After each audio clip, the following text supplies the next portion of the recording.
And so many people are like, no, this is patently not Taoist. And it's like, you just literally excluded yourself. Would you stop? Would you stop that nonsense, please? So what you're saying is, how the fuck do you know anyway? You might as well have humility to know you don't know. Yeah, or just know that the only time you can honestly be honest about Tao is when you shut the fuck up and just do it. It really is what it comes down to. You know, it's like. So you cannot speak of Tao and be authentic. No way. Perfect. But if you know that, then you don't take yourself too seriously, and you don't be like, I am the great. You're just gonna get a fucking Tao enema at that point. Just listen. That's only necessary when collecting females for a cult. Okay. I gotta be honest. It's a thing, man. It's a thing. Right?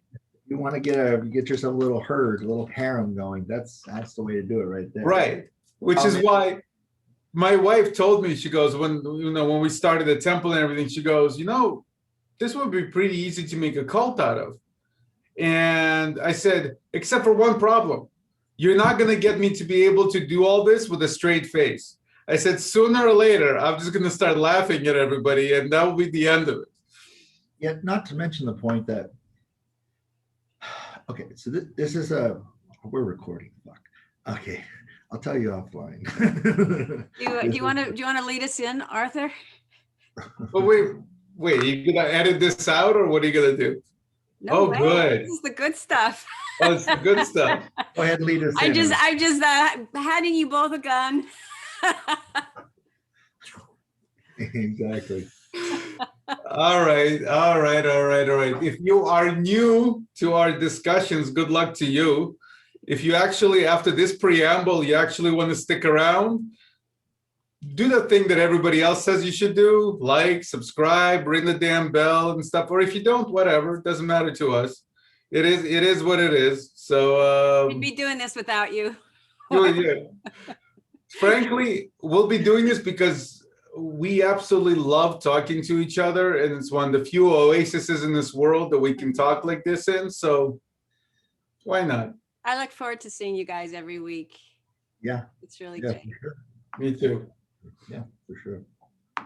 So that was the intro, but can we talk about your experience a little bit, because you got stuck in, 5 days of horror show in Texas? So Saturday day, I took my youngest son, who's 7 years old. He had a gymnastics competition up in Fort Worth, which is about a 3-hour and 20-minute drive from where I live in Houston. And so we drove up. I knew it was going to be wintry, but it's Texas. Wintry is a real relative thing, especially if you live in the Boston area or anywhere north of the Manson-Nixon line. And so we drove up, and I saw ice on the trees, but the roads were fine. It was warm. So that night, I had a phone call with somebody who very important to me. And my son was watching some TV, and we were at I think we stayed at the Westin over by the airport. It's great. So woke up the next morning on a very specific timeline because I got a 20-minute drive from my hotel to the Fort Worth Convention Center. No big deal. It's Sunday morning. No one's going to be on the road. It's going to be fine. Well, I woke up and there was like 4 inches of snow in Fort Worth. I was like, well, this is going to change the logistics a little bit, because it wasn't just snow. It was also ice, a lot of ice, because it doesn't really stay in this nice powdery form like Aspen or Vail or the Alps, if you will. It's really kind of crappy up there in the Fort Worth, Dallas area when it comes to ice storms. So instead of taking 20 minutes, it took over an hour. And so we were driving 20 miles an hour. I have a lot of experience driving in ice and snow. I've done it many, many years. It's not easy. It's actually quite nerve-wracking, because you've got to constantly hit the brakes a little bit to see how much traction you actually have. So you go and kind of stop, and you have to know which way, because if you hit the brakes, your car's not going to just go in a direct line. It's actually whichever way the ice is going to break. And so you have to just things you have to know when it comes to driving on ice. And so we got there, did his competition. And so it was like, well, we have to now drive home. And they're like, oh, this hell, storm is coming. And I was like, wait.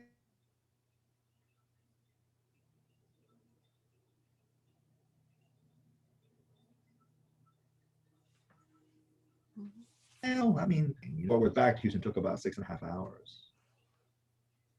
And so, and to be honest with you, it really wasn't that hard for me. What was hard was the people around me do not know how to drive in snow. Right. And so there was this one point where I was driving 15, 20 miles an hour at some points because the person in front of me, you could just see was a nervous wreck. Their car was doing this, and you have to have patience. But at this one point, there was a truck that had gone off the road. I guess he had gotten over his skis and thought he was in a big truck. I can drive any way I want. And, ICE doesn't really give a shit what kind of car you're driving. So he had gone off the road into a ditch. And so the police were there and they were trying to pull him out with straps. And they had stopped the cars. Well, there was one truck in front of me that they had stopped, and I'm trying to stop. And I'm like, oh, okay, this is going to be a little tricky because I wasn't expecting it. And so I finally got the car to kind of do this and stopped. Now there's an Amazon truck, big 18-wheeler, fully loaded, and he's behind me and he's trying to, and you can see his car skidding, and his trailer comes sideways and he's still coming. Brakes are on and he's still coming. And I'm looking in my rearview mirror like, well, this could be a bitch. And my son's reading and he's like, I'm like, you okay, buddy? He's like, I'm not driving. What do I care? And I was like, the Tao abides, my son. And but in those moments, it's like, what are you gonna do, right? And so some people ask me because I teach, and they're like, well, Lao, when you're in that moment, what do you do? It's like you sit your ass right there because that's really all you can do. I mean, you could run, I suppose, but the fact is there's really nothing you can do. You have to surrender to that moment. Mm-hmm. But something bad could have happened. Something bad can always happen. If you want to walk around as a negative Nelly or a worry wart, then I guess you can just be a neurotic.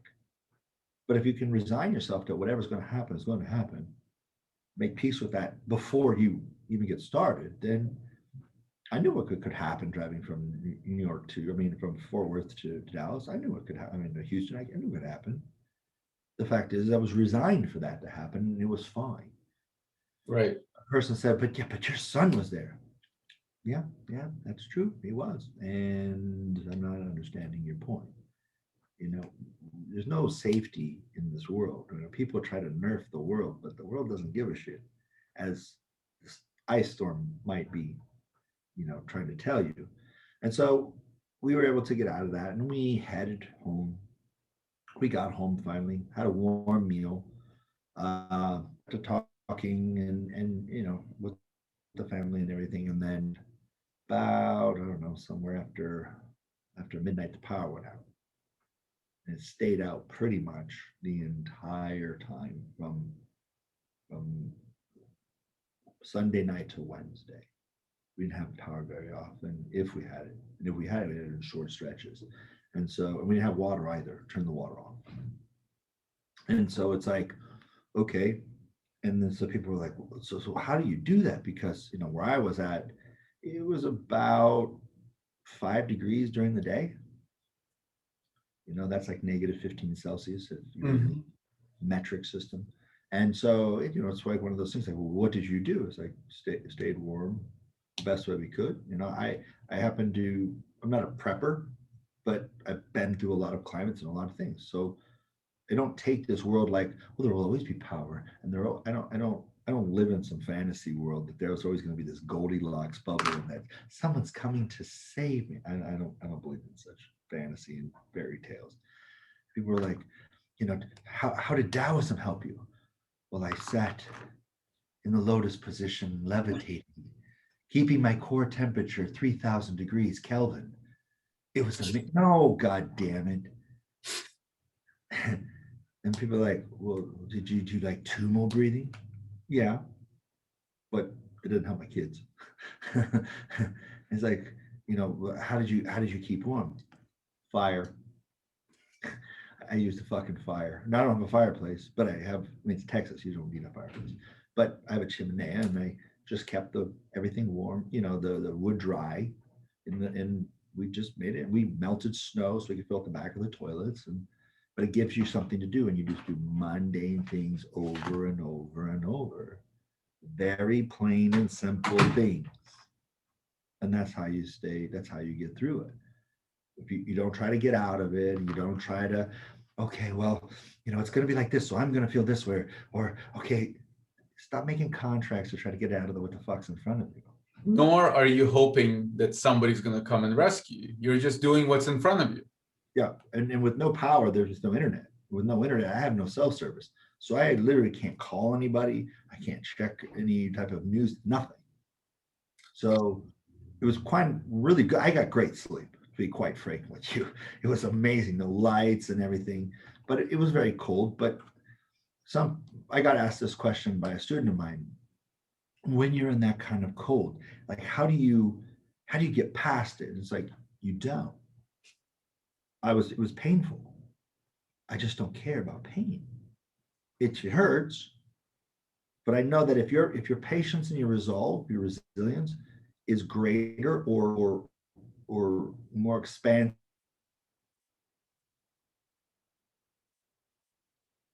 Technical issue. Than the duration of time that you're going to be in that pain. Say that again. Sorry, we're having slight technical issues with Zoom. You're freezing once in a while. Oh, sorry about that. But it's interesting because what I noticed helped when I was going through not the same obviously crisis, but different crises in my life. Being consistent, showing up consistent and grounded. In other words, not panicking, not losing your head, helps those around you tremendously. Oh yeah. My kids were looking to me to see. They were a little scared at the beginning. It was like, but I didn't act afraid because I wasn't afraid. It's cold. I don't know if you know this, but this could be a conspiracy theory. Really could be. I don't know for sure. I think there's fucking cold on this planet. I'm not sure. I know. You're like, what? Don't tell anybody. Taoist secrets. But there's cold. And while negative 15 Celsius, 5 degrees is cold, it's not really cold if you look at the spectrum of what's possible cold. And so, sure, I'm of a particular build that cold is not really that much of a problem. Heat's way more of a problem for me than cold ever is. The fact of the matter is if you're already okay with it being cold, it's fine. It sucks. Don't get me wrong. It's not like I'm sitting all Zen AF like a Hindu cow. It's cold. Okay. But if you tense, it gets colder. If you relax, you have cardiovascular flow, it's much easier. That's an ancient Taoist magic. So one thing I'm hearing is that that it was pretty exciting and fun on a certain level to just live a different way for a week. And other than, like we always want a safe space, like everybody's like, I want safety. The ego really wants a safe place. But at least in my experience, it's very hard to find a safe space because you're with yourself. You're with this. And so if you can make this safe, and that's what I think I'm hearing you say, you make things as comfortable as you can, but keep this as safe as you can. Years ago, someone asked me, they came to my program and they were like, I'm not sure if this is really for me. Maybe you could help me to understand what kind of Taoist magics do you teach? And do you have to be born with the talent to do this kind of Taoist magic? And I was like, I don't really follow. What do you mean Taoist magic? They're like,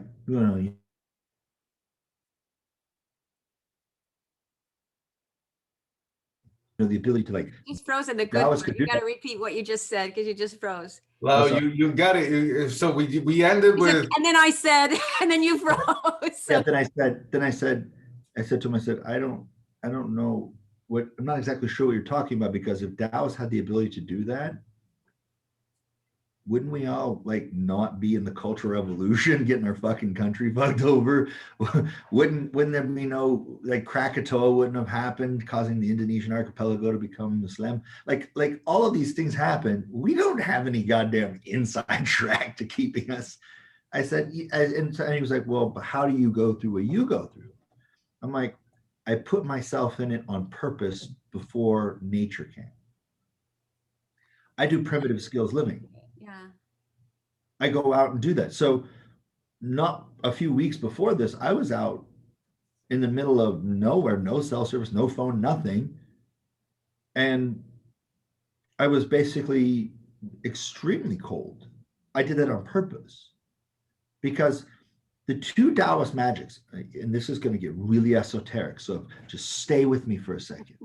But the two Taoist magics, that's like na na na na na na na na na, and you're writing foo, like na na na na na na na na na na na. It's amazing. The two Taoist magics. I want to put that to music someday.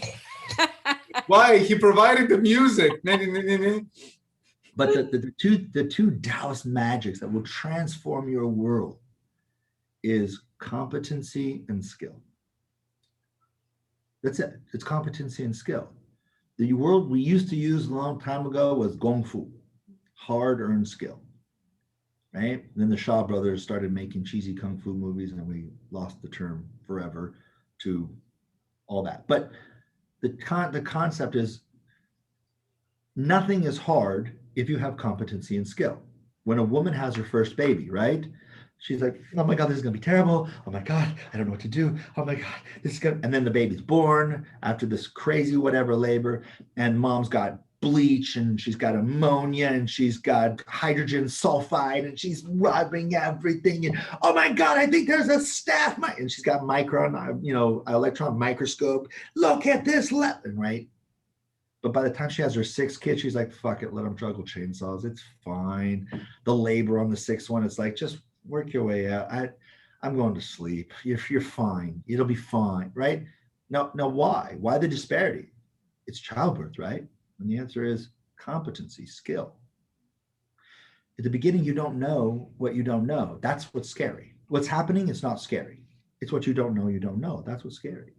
So I have a story here so you guys know that my son and I and another partner just bought a place up in Vermont, and talk about people in Vermont really know how to be with nature and how to live it. And, like, they're just like they're so cool and so different.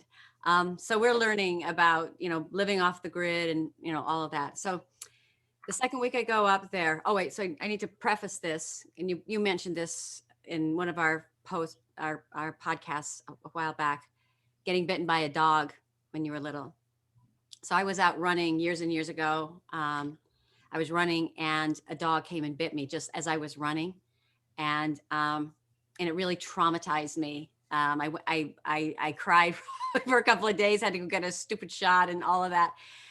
But I noticed that after that, every time I went out running and a dog would bark, all of my body would just like, I just couldn't move. I didn't have any muscles. Everything just would just like atrophy. I had to walk back home. And this happened for years, actually. And so anyway, I got some PTSD. All right. And I've done a lot of things to try and kind of cure that with dogs. Your dog, Arthur, is the sweetest dog in the world. And Arthur's dog is like this, like, what's that Star Wars, Wookie. Yeah, he's like, yeah.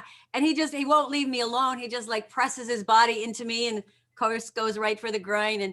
But he's so adorable. He's one of my healers right now. But anyway, I walk down the street and I'm coming back. So it's like, it's out in the snow in the mountains and going by this one house, and there's 3 big, huge black dogs and they're barking at me. I'm by myself. And one of the things I've learned about dogs is, you don't look back at them. You just ignore them, because you like make contact, and now you've made contact, and now we're having a conversation here. So I just kept walking, but it reminded me of what you were saying, Lao, just like my whole body was just like this. And I was just like, keep walking, you're almost at your place, So I got home, and I'm just like, I got there, but then I was like, there's dogs there. I thought this was such a beautiful place, and there's dogs now down the street that I got to deal with. So a little bit later, my son was out with me, and one of the 3 dogs came up. So they came up the street, and that's like a half a mile. They came all the way up, and they started to come into the property. And so there's me and my son. Now I'm the one with the PTSD, okay? And he's just like, what are these dogs doing here? Right?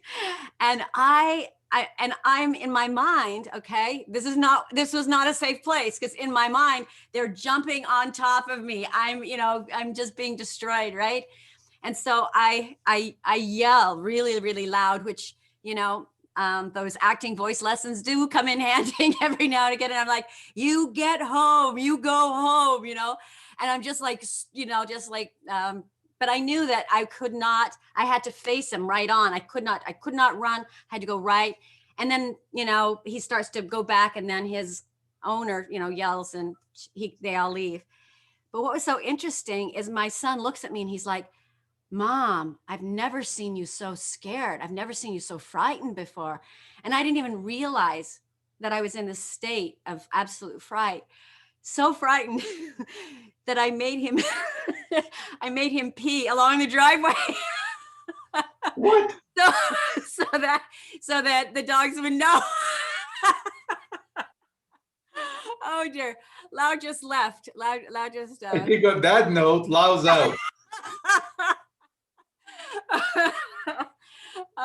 But yeah, that's just the story of just where your mind can go when you're panicked. And there was no part of me that could not feel what I was feeling at the time. It's Right. just like that was it, Is he coming back? I'm going to pause this for just a second and see if we can get Lao back. You can't hear me? You're muted. No, he's not muted. Well, you can't hear him. I can hear him. Horrified. Okay. She was so frightened with these dogs. She actually made her son pee up and down the driveway to mark off the territory. Yeah. Yes. Yeah. That's the way. Why would He's going to have to reinforce that. Well, he's gonna have no to pee problem. on He pees everywhere anyway when we're out in nature. pee on the dogs. Really assert dominance. Wow. I so wish I could do that. I would so do that if I could. They have a wizard. They have the wizard that helps girls stand up and pee when they're standing up. The wizard. Yeah, do that. Why not? Yeah. Oh, yeah. Yeah, the thing with dogs is only if you don't pay attention. Darn it. He's getting It's not going to happen. It's not going to happen today, Aurora. We should. We're not going to do it. It's just For some reason, it just keeps kicking me off the internet here. I'm at the office. I don't know what the hell. It's probably routers and servers are offline around Texas, and what's happening is they're being overloaded by everybody, calling everybody else. I'm safe. I went through hell. The water broke. Yeah. It's rough. I mean, if you're a plumber in Texas, you're getting paid this week. That's for facts. I'm sure. Right. It was interesting something you said actually on your story that triggered a memory of mine. And when you were talking about sitting in your car, watching that tractor trailer come closer and closer and closer, and all you can do really is surrender at that point, right? Because that's it. You've done your best. You've positioned your car in the best way possible. You've done your best, and everything else is not up to you. And it was interesting because when I was little, growing up in the Soviet Union, I remember being around 5 years old or something like that. And my parents took us on a trip, and we were flying in one of these ancient, little, tiny, horrible planes that has no seat belts. And the thing was going up and down like this, like it was just one of the worst experiences I could ever remember in my life. And what it did is it caused me to have fear of flying.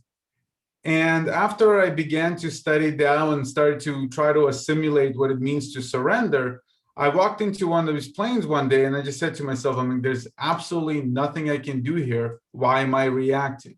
This is it. I've done my best. I've hugged my wife and daughter before I left. I've done my best here. Everything else is not up to me. And it was amazing how slowly the fear just went away because there was nothing. Yes, it makes no difference reacting at that point. Yeah, the only vaccination to fear is competence. That's it. Mm-hmm. But the only way you're going to get that competence is you're going to have to put yourself on purpose in places of fear. Right. Aurora, you talk about the concept that we want a safe space. People don't want a safe space because they don't know what that means. They want a comfortable space. That's what they want, right? A safe space, they wouldn't know a safe space from a hole in the wall. They wouldn't know that. Why would they know? Because as long as I don't perceive the danger, I'm in a safe space. But if you even understand physics in any way, Jupiter takes a lot of shit on the chin for Earth. Mars bats clean up and takes a lot of stuff for Earth. And still so much stuff gets through. And there are stuff that pass ridiculously close to this planet. Where are you going to find a safe space? There are 7 super volcanoes. Oh, but you know what? When he In this freezes, planet. at least he 3. freezes in awesome positions. And now I Right. can't hear you either. Right. So right, but there's it's a shooting gallery where the Earth lives. And then you have Right. 7 super volcanoes. Right.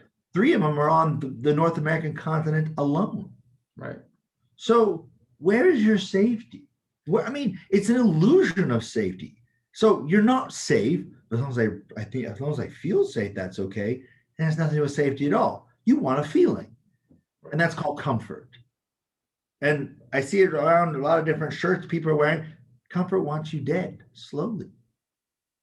You've got to learn it's okay to be comfortable, but it's also okay to be comfortable being uncomfortable.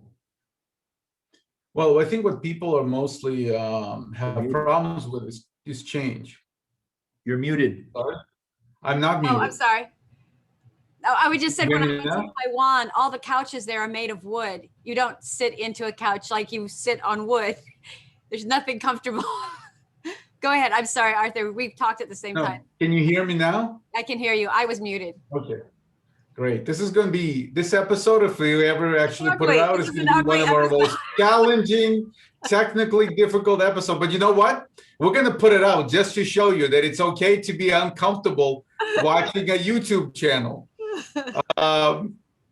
So I think what people struggle with is they struggle with change. They struggle with the fact that, today didn't look exactly like yesterday. And that's where they have issues. But the thing is, in nature, everything changes all the time. I mean, every single second, something's changing, something's growing, something's dying, something's moving.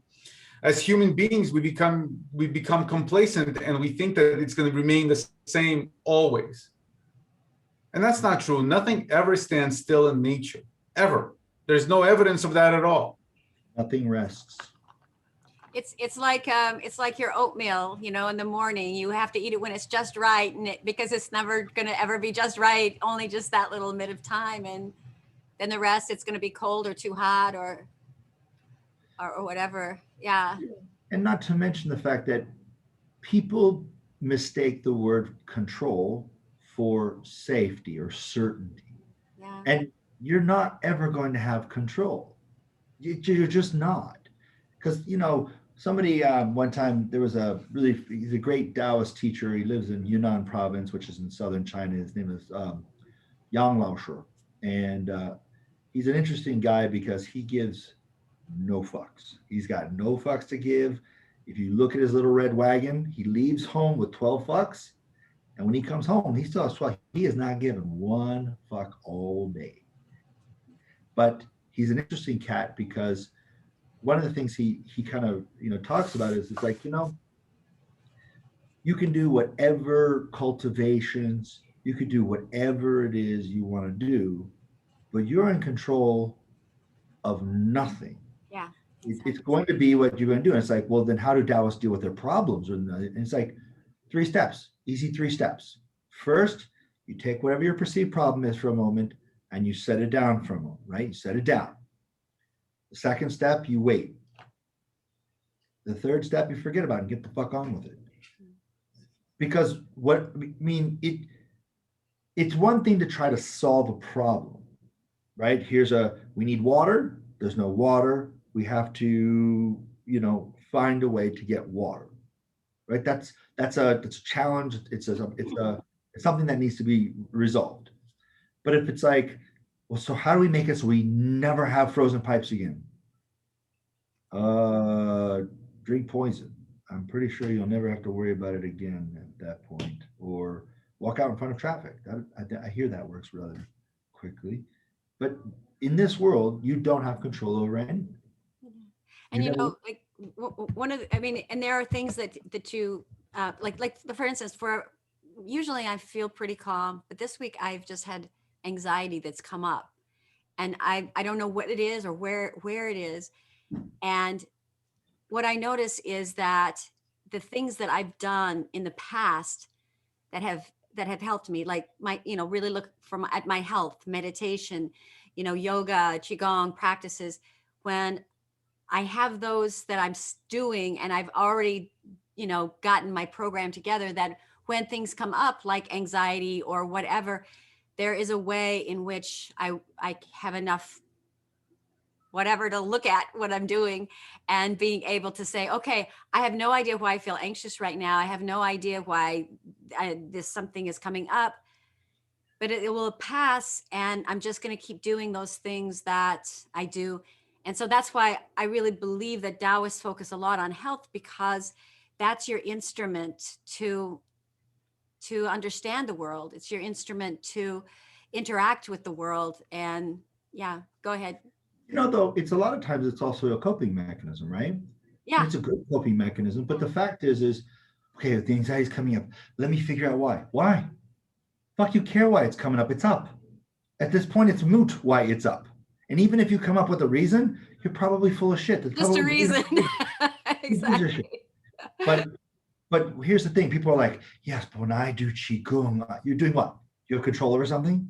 No, you're waving your hands around. Calm down. It's a good thing. It's breathe. But here's the thing.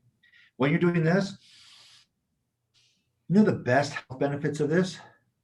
You're not getting in your fucking way and doing something dumb. You're really staying out of your way. I'm just going to do this until I get the clarity, like you said, until I get the whatever, right? I have or until you get grounded. Right. Well, but that's right. Grounded in reality, grounded in this moment. But like, for example, I have a particular patient from a long time ago, and he'd come to me and he gets really bad anxiety, but then he has a touch of, I think, schizophrenia is what he was diagnosed with.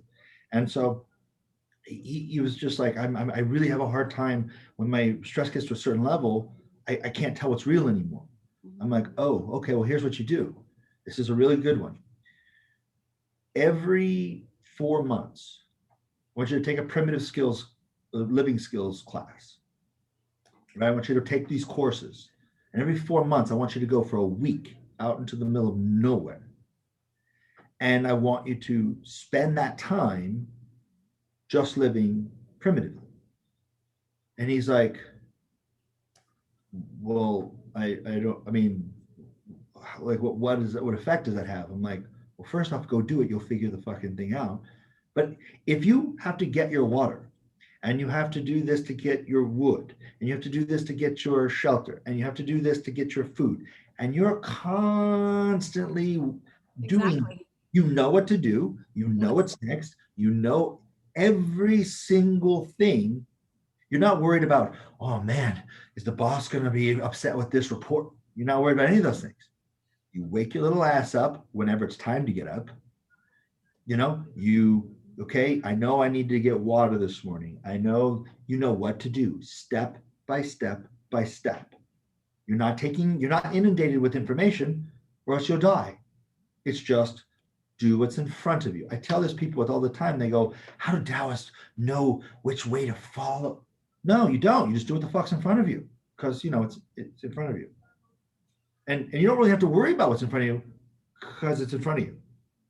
And if you do that, because we're worried about what's behind us or what's in front of us, I mean, in the the wreckage of the future, or some resentment we've held in the past, or some PTSD back there, but that's why people stumble. That's why people fall. You're walking in the forest, you're looking all around you, and you hit the fucking branch and fall down.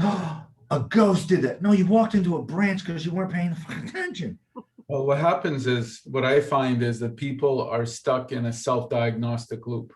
Sure. Right? Why is this happening? Why am I feeling like this? How do I feel about this? And what happens to any system when you get it stuck in a self-diagnostic loop? It has absolutely no more bandwidth to do anything else. Yeah. So you're soaking up enormous amount of your own energy, your own time, stuck in this loop. How am I feeling? Why am I feeling? Blah, blah, blah, et cetera, et cetera. And what happens? You get nothing done. Right? Yeah. You get nothing done. That's a self-reinforcing mechanism. I got nothing done. I'm anxious about that. I got to get so much done. Everything piles up, and then bad things happen. But I think in some ways that's kind of part of the thing. If I don't get nothing done, then I don't have it. Then nothing will happen. I'm controlling it, right? As long as I don't feel anything. It's kind of like, I know I need to get all this done. Well, you'll either get it done or you won't get it done. Right. I know, but in a lot of ways, if I don't actually do anything, I don't have to worry about anything. Because also the other part of it is you could be a workaholic and you're actually running away from all of the things that you don't want to feel as well. Because I think we live in this world where it's like, okay, you triggered me. We call it, there's people are trigger happy. Like, I've just been triggered by what you just said. Yeah, exactly. And so I think that there's a balance between not working yourself up into, I've got to do 10 things so I don't have to think about this, but also just being able to be in the moment with whatever is going on. Like what I did with the anxiety, I just finally said, okay, I'm going to sit with you and let's just see what's going on, dude. And it's just like, God, I feel like all this stuff. And it's like, okay, it's just there.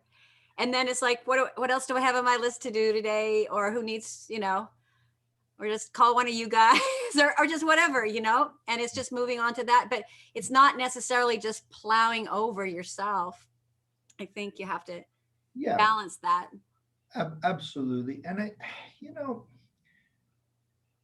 anxiety, in this case, even pain or fear, they're like anything else. They don't want to be ignored. They don't want to be pushed away. They're children inside you. Yeah, they really are. And you have or to your dog, going. Yeah. Absolutely. You have to sit with them. And the more you push them away, the more resentful they're going to get. Oh, yeah. And then they're gonna start acting out against you. And you're gonna be like, why won't they leave me alone? Nothing wants to be dismissed. Nothing wants to be rejected. Stop rejecting shit, right? A lot of times in Buddhism, I hear people talk about, Buddhist talks about this is the cause of suffering. No, the cause of suffering is simple. Rejection. You reject what is, you will suffer. Simple as that. It's as practical and easy to way. Don't reject what is and you won't suffer. You may not like it. That doesn't mean you're suffering. It may suck. That doesn't mean you're suffering. But if you reject what is, if you resist what is, you'll suffer. So you're saying suffering is optional. So absolutely, because I was in pain. It sucked. I didn't suffer. I just. So what I was talking about is accept reality for what it is, and the suffering won't happen. I never. Face. Wow, you froze in the most. I gotta tell you, man. There's something really awesome about what's going on here because you freeze in the most amazing positions. So I was saying that I had Wednesday meditations, right? And it's a closed group, but it used to be open, and people would come from like all over the place. I don't know. I had no idea where these people came from. And I didn't even know what they were there for. They would just come sit down. Sometimes I have like 50 people sitting in my clinic, and I would just be sitting there and we just start talking about God knows whatever, And some people are like, I'm like, so why are you here? What is you? I want to learn to meditate. I'm like, okay, well, let's try this. Put your hands in your lap. Let's just sit and let's just breathe for a minute. So we start breathing. And they're like, okay, but my mind is running. Shh. Just sit there and breathe for a moment. Okay, but I can't really stop the noise of my mind. Shh. Shut the fuck up. Just sit there and breathe. They're like, but aren't we supposed to stop our minds? I'm like, why did you get that? Did somebody write that shit down somewhere? Like, what are you talking about? Just sit your little ass still and just breathe. I don't care what goes on. I don't care shut up. Just fucking sit there and breathe. And they'd be like, but I want to stop my mind. I'm like, then you're not looking for meditation. You're looking for brain death. Because I promise you, if you're brain dead, your brain will stop. I promise. But if you're alive, your brain's not going to stop. It's going to keep going because that's what brains do. It's as simple as that. And you're looking for a result. You're looking for some kind of result. But meditation is about shut the fuck up and just sit there and breathe. That's it. Nothing more. Like, what about all those people who talk about when they meditate? Are you those people? You're not those people. Stop being those people. Be you. Those people were like you, and then they sat still long enough, and then this naturally occurred. But you're not there. Stop skipping steps. Just shut the fuck up and sit there. But I swear the fuck to God, I will strangle you with your tongue. It does say in Patanjali, the quieting of the mind. You know, it's actually fascinating. My experience is exactly the same as yours because I give instructions. Here's what I want you to do. This is it. And then afterwards, have a habit of asking, what happened? You know, what happened when you close your eyes? What happened for the last 10 minutes and everything? And sure enough, when I ask them what happened, more often than not, it's exactly not what I asked them to do. Yeah. And then they go, meditation doesn't work. I mean, okay, just like Bill W. says, the program only works if you work it. Keep coming back. Well, meditation, I don't know. It's like that. But it's true. Meditation is not for anything. Buddha was asked one time, what do you get out of meditation? Nothing. It's what it takes from me. Stop with all these fucking Hallmark tropes, man. But Lao, it's also, and I don't know if you agree with me or not, but what I found is that it's not for everybody. Meditation is not for everybody, and it's not necessary for everybody. And yet what happens right now with all these apps and everything is that just because your neighbor is doing it or your friend is doing it, you think you have to be doing it or you're missing out, right? Fear of missing out, whatever that is, FOMO. Yeah. So if it doesn't feel right, if it doesn't produce the right state, the right results, whatever it is, then don't do it. Maybe it's not right for you right now. Maybe it's never going to be right for you. Who cares? I mean, personally, I hate running. So when I see people run, I don't get like, oh my God, I should be running. So I just don't run. It's not a big deal. I don't miss anything about it. I don't run. But the thing is think about meditation is not this. It is a form of meditation, but that's not meditation. Some people meditate when they drive. Some people do this thing called Tai Chi. Some people do this thing called yoga. Some people go for a goddamn walk. I mean, I find when you walk with Arthur, you will see Arthur's meditation time is when he's walking after a meal. Yeah. It always happens, and it's fucking amazing. Yeah. Yeah. But the thing is people have this idea that it's got to look a certain way, and it's like, oh my God, I'm going to study with this girl. Look at me. I'm going to be so woke AF. Look at me. Oh my God. I probably look like the most enlightened fucker ever. Oh my God. This is going to be so great. Okay. Oh my God. Wait, did you see that the rays? I felt like rays came. Oh my God. Right. This is what it's like calm the fuck down. Meditation is a state, and that state may or may not be produced like this. I am in my greatest meditation state when I'm hunting. There's no more I. There's no more sense of self. It's cold usually because there's no winter months.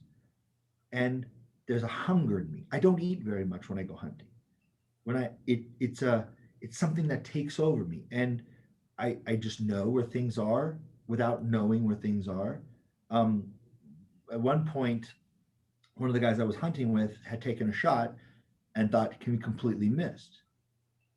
And so, but and it looked like he completely missed. So we're going in and we're, what's called stalking. And at one point, I went, and I knew that he didn't miss. And I used this with the sense of smell, I went and found it. It was right there. And he's just like, how did you do that? I'm like, I didn't do it. It was just done. That was the only words I could use. Nothing happened. It just happened.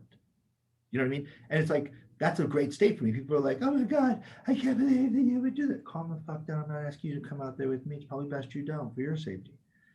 But You have to come up to Vermont. There's a lot of hunting up there on actually our property. It's 14 acres. I promise you, I will hunt the shit out of it. Now, I don't want everybody out there hunting.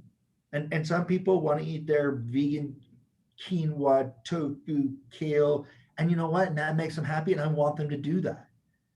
But doing different things can make you. I have a theory. It's only a theory, but it's a working theory that some people are meditating when they bitch. Because I watch them get Zen AF when they're bitching about something. That's Agreed. interesting. That's Agreed. I really think that because like I can see this verve and this life coming out of them when they're bitching. I'm like, son of a bitch. I think that's their interior practice. Yeah. Vomiting. Like that too. It's very interesting because, I have a friend who's like that. And for years, I always would kind of, just try and like talk it out, help. And then one day I thought, I think this is her thing. And I said to her, I said, do you think you might be addicted to drama? And she went, oh, I hope not. It's like, there we go. But that may be it. That's just, you're right. These are maybe all these different ways. I mean, we're meditating right now, listening to each other. This is. Right. I find that what happens to me when I teach, when I really get into the flow is like you just said, there is no I. Yeah, exactly. I cease to exist in that moment. And whatever falls out of me, whatever comes out of me, I have no idea where it came out of. Yeah. Like you're channeling it. Yeah, it's like you're channeling it. What is that? Maslow's what is that, peak experience or something like that? Yeah. Where there's just a peak experience. And I think that's what we're looking for when we're sitting and meditating. People want some kind of peak experience, but it can happen at any moment. You can just do that by looking in the eyes of the beloved, that's right in front of you, whoever that is. I had a great teacher. It doesn't have to be that end. It could be the other end too. Well, there you go. Arthur, just keep your options open, right? I had a great teacher one time say to me, he's like, sitting in meditation is good, but if you don't take your meditation and your silence for a walk, you're really neglecting it. That's it. Yeah. And the thing is I don't teach sitting meditation that way. People would come for years, like I said, to the Wednesday meditation. I never taught it that way. And then afterwards, they'd be like, I thought we would do more sitting meditation. I'm like, you sat there for an hour and a half and listened to a madman rant, and you had ups and downs. And he's sitting down right now.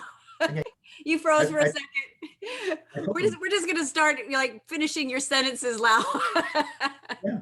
But I took their emotions up and I took their emotions down. I said, and you sat here and now you're sitting here as docile as a Hindu cow. And it was all okay.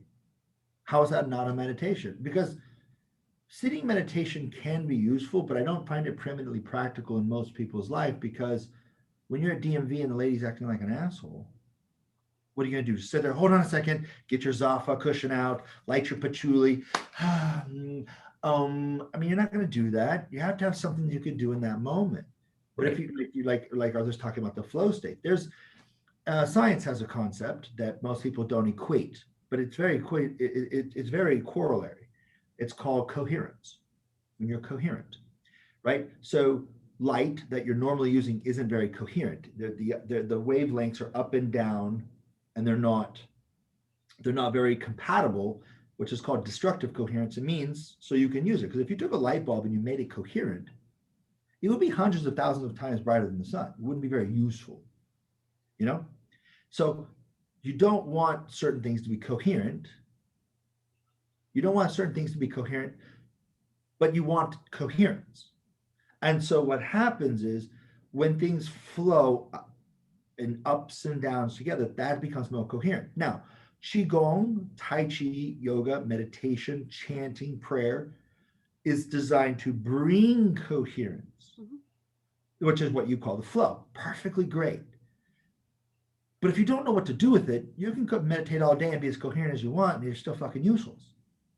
You've got to be able to operate from that. People don't usually trust enough because, like Arthur said, and I'm the same way, and I'm pretty sure you're the same way, Arorah, is that when you're in that place and things come out of you, you don't know what you're saying. You're not analyzing your thought for sure. It just comes out, and you're just like, what the fuck did I say? Now, if you trust that this is perfectly fine and this is the normal way, then you realize now you can call it your highest self, your hun, whatever you want to call it, has a voice. You're the aperture, you're the receiving device. And that's a very blessed thing. But if you're like, oh, should I say that? Oh, you're fucking your own coherence up. You're incoherent. And then you get nothing done in your life because you keep negating your own ups and downs. Does that make sense? Mm-hmm. Yeah, definitely. So analyzing gets in the way of flow. Well, absolutely, because my son is a gymnast. I have both two sons, they're both gymnasts. And he gets done with the performance and he comes over and he's just, I'm like, what's happening, Thundercat? What's going on with you? He's like, I didn't stick the mat. I'm like, oh, what are you talking about? He's like, I didn't do this right. I'm like, whoa, you can do it or you can fucking judge it. You can't do both, right? You stay in your lane. You either do the thing or you judge the thing. You can't do both. You can't be subjective and objective simultaneously. You're not equipped for that. You don't have the bandwidth or the apertures for that. So just do your fucking performance, shut up, go about your next business, and you let that guy over there do their business. It's the same. It's the same with acting. My best performances were, well, I would just also say it this way. My worst performances were the ones that I was really watching what I was doing on stage. My best performances were I would get off stage and be like, what just went on? Like all I was doing was in the moment. I don't even remember what I just did. And those were absolutely the best because you're just so out of your way. But if I'm thinking, what is this? What does the audience think of this? Or, I just said that line the wrong way, or I didn't get the response I wanted. You suck. You just suck. I had that yesterday, but.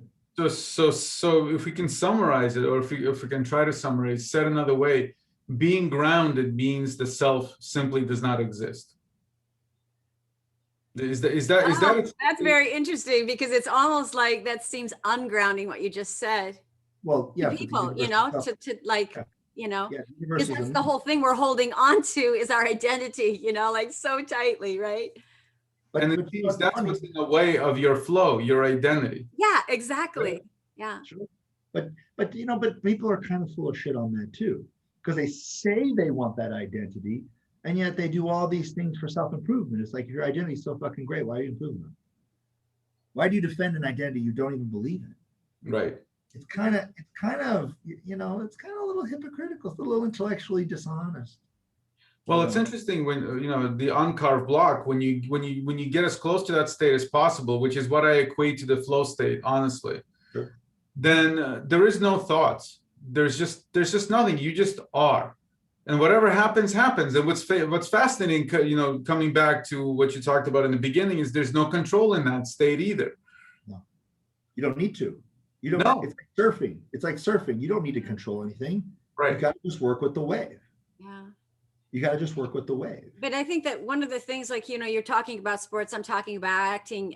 It really is this way, for people who have a craft of any sort, and it comes back around to what you were saying earlier about proficiency, is that the more you practice something, the better you get at it. And the whole thing, when you're on stage with acting, the whole thing is you rehearsed the shit out of it. You did everything you could. Now you just let it go. You leave it the fuck alone, and you just are with it. And it's the same with sports. You do all that you can, and then when it's happening, you just go with whatever in that moment. In that moment, you have to accept as that moment. It may not vibe in the way you think it's going to, and you have to adjust to whatever that vibe is.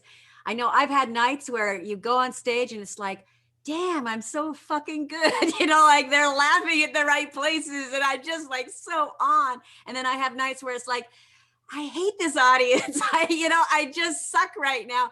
And it's because, I'm trying to get the same vibe from the other night or, whatever. And it's just like, no, you just forget it. It's over. And whatever vibe is coming up, that's where you go with it. Yep. Yeah. Read the Tao Te Ching. So like Lao said, you have to prepare, right? You can't do this you can't fake this.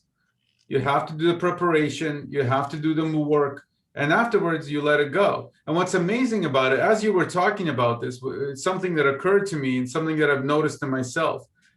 When I'm able to, let's say, for me personally, it's teaching, right? So when I'm able to teach in a flow, I step away from when I'm done teaching, I step away and I have more energy than I started with. Yeah. I'm sparkling. Literally, there's like sparks coming out left and right. And when they interfere with that flow, I'm exhausted. Yeah, that's so true. Yeah. Right on. That's really, that's really good. Yeah. So think about it so Taoist cosmology. I try to use this as a way because most people remember the old projectors. When you were a kid, the light source is your shed. That's the source of light. The light that comes off of that is your hunt. The mind is the focusing crystal. The picture on the wall is your Po. And the attention that people give and you give, that's your Zhi, right? That's sort of how it works together. When you're in the flow state, and people talk about that flow state now, when you're in that state, you're a conduit. You're just a focusing crystal. You're just holding that magnifying glass. Yeah. And so, of course, you have more energy because you're being filled. You're the receptacle tip. But when you're trying to do it yourself, you're expending energy. Exactly. But the thing is this is where the identity and the ego really fuck you in all this, is that you want to take credit for something that you didn't do. This is the Taoist Wu Wei. You didn't do anything, and yet it was done. The Tao Te Ching says specifically, very clearly, the master accomplishes her work and forgets it, and that's why it lasts forever. Exactly. Yeah. But people are like, but I want people to know that no. You cannot consider yourself a bag of shit and put yourself down with your intellectual and mental chattering about why you're the biggest piece of shit ever, and then be like, but I want to stand on stage and people think of me like Deepak. You can't do that, Crutchy. Calm the fuck down. If you don't take praise, you don't have to take blame. But if you take the praise, you own that fucking blame like a fat kid in a cake. So this is what I think that we have, in the ego and the identity has this compulsion or even addiction to matter. Yeah. But then on the other side, there's an obsessive drive not to matter. And so it really F's us up inside because we're like trying to do both, where what you're saying is the middle path is you just are, and you matter no matter what, and you don't matter no matter what. It's just like it's a moot point that you're arguing inside yourself. There are 3 house rules, right? Paradox, humor, change. Paradox is it has to be and not be. When you have the false dichotomy of dualism, do I matter or do I not matter? Bullshit premise. Fuck your premise. Totally. You both. You absolutely matter and you're completely fucking negligible simultaneously. Exactly. Everything must be this and that. There can be no this or that. There's no or. It's always and. But I want to be a good person. Then be a fucking cruel villain too. And you'll be an amazing person. No, I just want to be a good person without the villain. You're crazy. You're going to need Prozac. You're going to need a quiet room where you can drool on yourself. It's not possible. It must be this and that simultaneously. And when you see the paradox in play, that's the road sign that tells you you're on the Tao. that you're following coherently with the way. Because life is yuanfan to yuanfan, paradox to paradox, synchronicity to synchronicity. Just like when you're driving, right? You guys have I-95, right? Goes through Boston, I believe it is. 93. 93. 93. 93, right? So when you're driving, Mhm. every 20 miles or something, you see the sign, right? 93 west, 93 south. Okay, boom, boom, boom, boom. You know that that's not there. Whether you see the sign or not, you're on the road.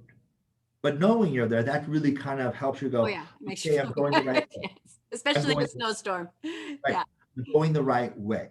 Mhm. Well, when you can see the paradox, then you know you're going the right way. When you see the synchronicity, and people go, I see all these synchronicities. What is that? It's just fucking life, actually. Yeah, but why am I noticing it? Because you're paying attention. It's always there. You're usually just not paying attention. No, And your perspective changed. You gained the perspective to see it. you really change crutchy. It's always like that, right? It's just always like that. It's Right? just It's always like we didn't hear the first part because you froze. It's okay. It's all right. I had stopped. No, I had stopped. I didn't. I had Okay, stopped all talking. right, yeah. You guys, please. So no, but that's it's just like that. You're traveling along the path. You see the sign. You know which way you're going. Synchronicity and paradox are the sign for the people who travel the way. Mhm. It's as simple as that. And so you know, well, today I feel worthless. Well, you are worthless. But if you're worthless, you must also know, in fact, you're priceless. Exactly. Yeah. And that's the beauty of it is that there's no pressure because some people say, well, you know, but what? How do I matter? There'll never be another you. There was never going to be another you. Exactly. The only you ever. I don't. That's not only rare and priceless, but you're here for a blink. So you're like real finite as shit. The Hope Diamond is not finite. It'll be around long after we're all gone. Mm. So there's only one of it, but it's rare, but it's going to be around for a very long time. You're here for a blink. But now I just don't feel it. Okay, you want a feeling. You're not interested in being significant. You're interested in feeling significant. That's different. How do I feel significant then? Do shit that matters to you and stop fucking wasting your life with shit that don't matter. When you do shit that's significant to you, you feel significant. Crazy stuff. That comes back to like what you give a fuck about, you know. And I have a new Serenity prayer. It goes, God grant me the serenity and the clarity to give a fuck for only those things that are fuck worthy. And the wisdom to know the difference. I Love that. I love that you just coined the phrase fuckworthy. I use that as my mandala today. Well, I mean, it is because there are things, you know, like there are problems that we have, and they're just always going to be problems, right? But some of them are actually fuck worthy, and some of them are just like not. And it's like forgetting about the things that are really not fuck worthy. And It's you're going to get this question from saying that. How will I know the difference? You'll do unfuckworthy things and it'll waste your time and you go, I'm Well, not that's doing why that. you say the prayer. but it's just like dating, right? It's either fuckworthy or not fuckworthy. Arthur, you're always going to bring us back to reality. Well, as soon as you said this, I just had like in my mind dates from previous lifetimes and everything. Fuckworthy, not fuckworthy. That's all I'm thinking about when I'm on a date, right? Yes or no. And that's frankly what the other person's thinking about, whether they admit it or not. And then if you synchronize, if both of you say yes, fuckworthy, then fun things happen. Is that synchronicity? Is that what you were talking about, Lao? That's you unfed, man. That's you unfed. Oh. But I mean, people, the intensity of their good intention makes them think that it's more urgent than it is. Yeah. And because they very rarely actualize anything in their life, they're just, I gotta make this one count. It's not, it doesn't matter. No one cares. You know, Ted Kennedy from Massachusetts. he drove off a fucking bridge with a Mary Jo Kopechne. She died. Nobody gives a shit. Nobody cares. I'll give you another one. There's this guy. He's from Macedonia. His name was Alexander. He was the son of a guy named Philip. and he conquered most of the known fucking world. And there was another guy named Temujin who eventually took the name Genghis, and he conquered most of the fucking known world. And nobody gives a shit right now. Like literally, everybody's worried about big tech and macchiatos. Okay, if you're whatever you're doing in your life is equal and or greater than those two, call me. I'd love to hear your fucking story. But if you're not rivaling Genghis and Alexander, and their lives didn't fucking matter in the end, yours is definitely not going to fucking matter. So Be happy with that. can we also put in something else in here, that when you're doing things that your soul has predisposition to, that's easy and it matters to you, and you accomplish things without really trying, right? And those things become really, really important. When you're doing things that go against your soul, against your predispositions, then you're suffering. Then you're constantly doing things that don't amount to anything, and you're just putting in a lot of work and going nowhere. So what happens in that case? Same thing as what you guys just said. You have to relax into it, right? Relax into it, and things will take care of themselves. You'll do things that are naturally right for you. Yeah, I got that. I was giving that kind of a talk to somebody one time, and they just weren't getting it. And so I broke it down like this. Rumi had said, and I think it, or maybe even Hafiz, one of the two, but he basically said, don't do that which insults your soul, right? Which is kind of it, right? But some people go, look, I just don't get what that means. Like, what does that mean practically? It's like, okay, know your nature, right? In this case, your soul, right? Know your nature. And then knowing your nature, what habitat does your nature need to grow? You can think tigers are the most beautiful things in the world, but you throw that bitch in the ocean, it is not graceful and it is not surviving. I don't care what kind of apex predator you think it is. But vice versa, you get a great white shark and you put that bitch in the Sahara, it ain't that great. It's gonna be shit on a rock real quick. Love that. You've got to be in the right environment for your nature. And if you're like, well, this is the one I've always been in, and you've always been a bag of shit, maybe it's time to change that. Because if you're in the environment that you thrive in, even adversity won't be adverse. I have a student, he was born in West Virginia, and then he moved to Florida, but if his proclivities and the way that he orients to the world is very different than his fundamentalist family is. They're very, very different. Right? He has a very alternative, very eclectic, his way of living, and it's very different than his very fundamentalist Pentecostal upbringing. And he was miserable. And so he was like, Lao, what do I do? Well, get the fuck out. That's not for you. That's for them, but it's not for you. You're not always born to the tribe you belong to. Sorry. And so he moved to Portland or Oregon. He's so happy. And there's all sorts of crazy things that always drove him crazy. It's happening there, and he doesn't give a shit because he's in his environment. You got it. I know this is weird. This might be another conspiracy theory. Flat earthers will probably hate me, but the world is kind of spherical. I know. Shut the fucking front door. I know. It's kind of round, and there are 12,000 major cities on this planet, and there's a whole bunch of uninhabited fucking area too. There's a place that matches your crazy. I swear to God. Shut up. I know. I fucking know. And people. Yeah, well, right? so it's like finding your tribe. Insanity. Finding your tribe, yeah. But you have to understand that you're not worthy of the tribe you're in if you're having problems with it. It's just you're not compatible with it. Just not right for you. So basically, said another way, know thyself is to set yourself up for success, right? Yeah. So when you know where your puzzle piece fits, you're setting yourself up for success. So, and this is what people have a hard time with, is when things are going easy and when things are flowing, you're in the right place. When you're struggling, you're in the wrong place. But you know, so like one of the things that I think you're really good at, Arthur, is you're like really clear if you like something or you don't like something. You're just like, nope, I don't want to do that. Nope, don't like that.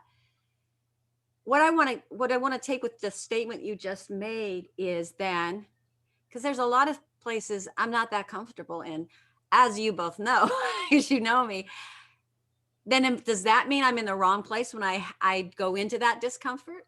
no, because it doesn't mean you're going to be comfortable, right? when he's talking about easy, he's not talking about comfortable. It means it flows. Okay. All right. It means it flows. What does that mean? You just. I'm pointing to Lao. He's in the bottom, so I'm pointing. Oh, that's what you're pointing to. Okay.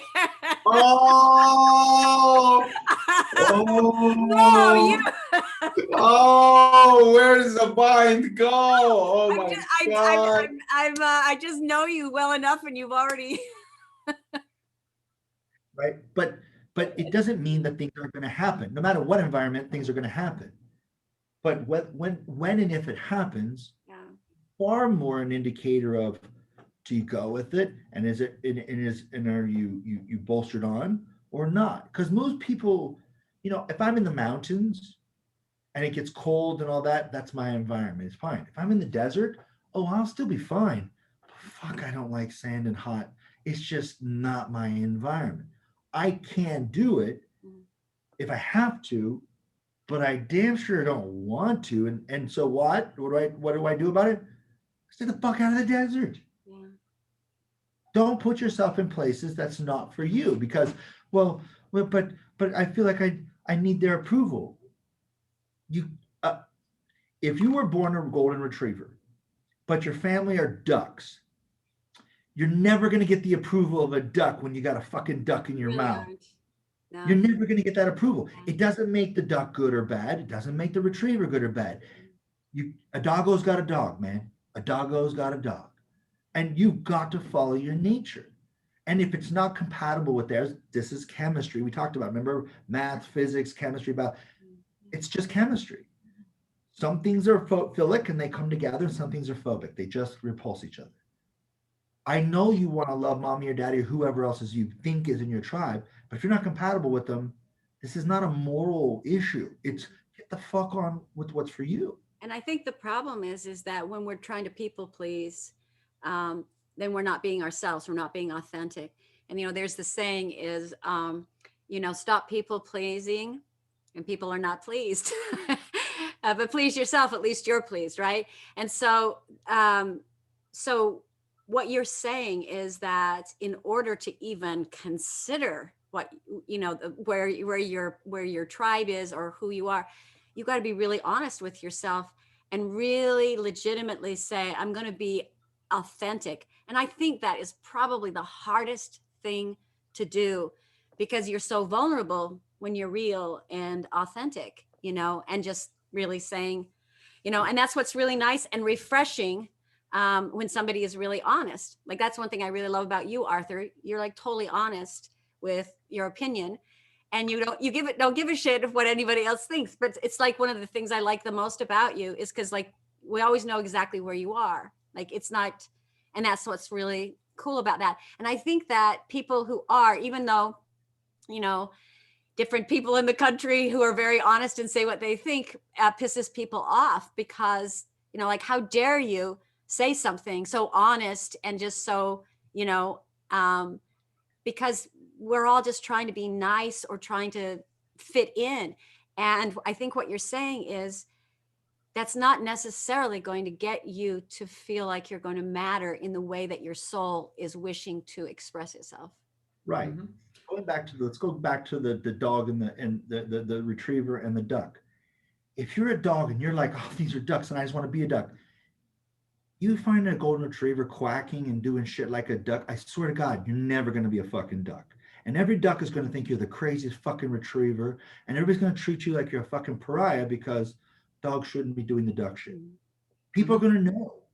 People, like Arthur was talking earlier about being authentic. People are going to know if you're full of shit, because a retriever can never duck. It's just, he's non-cisgen, non-heteronormative retriever. It doesn't work. But the talents that dog has, you know, are so. You never say, like, you compare them like but they're different, and he's never going to have the things that he does as a dog. Yeah. But this is where I feel like it's very important to talk about failure. And I feel like it's very important to talk about failure, because without failure, without dead ends, without taking wrong turns, you're never going to find the places that are right for you. You have to be open to, exactly, this didn't work out. And it didn't work out not because it was It didn't because you did something wrong. It didn't work out because it wasn't right for you. This isn't your place. Move on. Don't keep trying to make it work out. Move on. Move on somewhere else. I promise you, when you find a place that is right for you, things are going to work out. It doesn't mean you won't work hard, but they're going to work out. Sure. And the way that you get past that, stop fucking judging. Right. Judge the dog being bad because the duck doesn't like him. Fuck the duck. Don't judge the duck because he's ducking. A dog is a dog. There's nothing wrong. You were talking about comparing. No, you don't compare them, but you contrast them. Right. They have different needs. And a dog has it, and the dog is a dog, and the duck is the duck, and the hunter is the hunter. And all these people, when you're like, well, you know, you're not a very good dog. You're not a dog. Fuck you. You don't get a say. Shut up. That's it. That's really it. I mean, and what's cool is in not judging, but then there's also accepting, and what I love is embracing, right? Unconditional acceptance and embrace. And even in the vinegar tasters, why is Lao Tzu smiling, right? He's embracing the world. He's embracing it for what it really, really is. So substitute world for yourself. Okay? Get rid of the word world, cross it out, put in yourself, and embrace yourself. Accept yourself unconditionally for who you are, and amazing things will start happening just as a result of that. And I'm going to even say celebrate. Celebrate yourself and celebrate other people for being who they are. You know, like being like how cool is it that, you know, people get on Facebook and they argue with each other, and it's like, why don't we just celebrate that we're all being who we are and we all have our opinions about something? You know, it's just like, if we were all exactly the same and all thought the same, it would be boring. Right. But remember, some people's meditation, some people's Zen is bitching. Absolutely. That's why we should celebrate it. You know, like, oh, I love your meditation, dude. Go for it. This is a great note possibly to end on, right? Embrace your bitching. What did you say? Embrace your bitchiness. There we are. Go for that. All right. Do you want to say the last words, Arthur, since you brought us in? There's so many wonderful, wonderful words. And I think to sum it up is be who you are and get out of your own way, and amazing things will happen to you. Yeah. Okay. That is awesome. That's the most awesome. We could just skip to the end because that's pretty much, that's it in a nutshell. That's great. That's awesome. Thank you, guys. Thank you. Much love. Guys, take care. Be well. Bye-bye.